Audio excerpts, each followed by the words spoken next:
নমস্কার সবাইকে বন্ধুরা, আজকে 21 জুন 2025 ইংরেজি ত্রিপুরা দর্পণ পত্রিকায় উঠে আসা একটি বিশেষ গুরুত্বপূর্ণ হেডলাইনের বিস্তারিত আলোচনা কী দেওয়া হয়েছে সেটা এখন আমরা দেখব। হেডলাইনটির নাম হলো বিশ্ববিদ্যালয়ের খামখেয়ালিপনায় ছাত্রছাত্রীদের ভবিষ্যৎ অনিশ্চয়তায়। এখানে বলা হচ্ছে, সারা ভারত ছাত্র ফেডারেশন AISF ত্রিপুরা বিশ্ববিদ্যালয়ে চলমান শিক্ষাগত অনিয়ম ও প্রশাসনিক ব্যর্থতার বিরুদ্ধে সরব হয়ে সম্প্রতি বিশ্ববিদ্যালয় মঞ্জুরি কমিশন UGC এর কাছে একটি লিখিত স্মারকলিপি জমা দিয়েছে।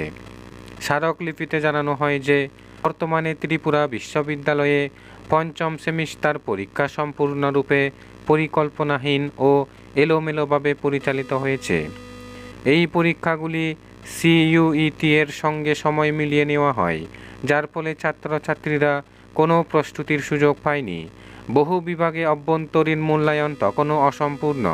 সঠিক একাডেমিক ক্যালেন্ডার বা ফলাফল প্রকাশের নির্দিষ্ট সময়সূচি নেই।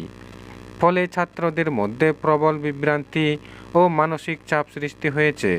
পঞ্চম সেমিস্টারের চূড়ান্ত পরীক্ষা 21 মে শেষ হয়, তারপর 28 মে থেকে খাতা মূল্যায়ন এবং ফলাফল জুলাই মাসের দ্বিতীয় সপ্তাহে প্রকাশিত হওয়ার সম্ভাবনা রয়েছে। অথচ নিয়ম অনুযায়ী ষষ্ঠম সেমিস্টার পরীক্ষা এবং ফলাফল 2025 সালের জুলাইয়ের মধ্যে প্রকাশিত হওয়ার কথা।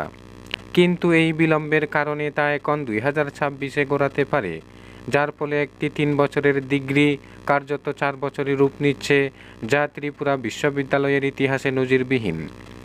এই শিক্ষাগত ব্যর্থতার ফলে বহু চূড়ান্ত বর্ষের ছাত্রছাত্রী দেশের বিভিন্ন বিশ্ববিদ্যালয়ের মাস্টার্স ও বিএড কোর্সে ভর্তি হওয়ার সুযোগ হারাচ্ছে।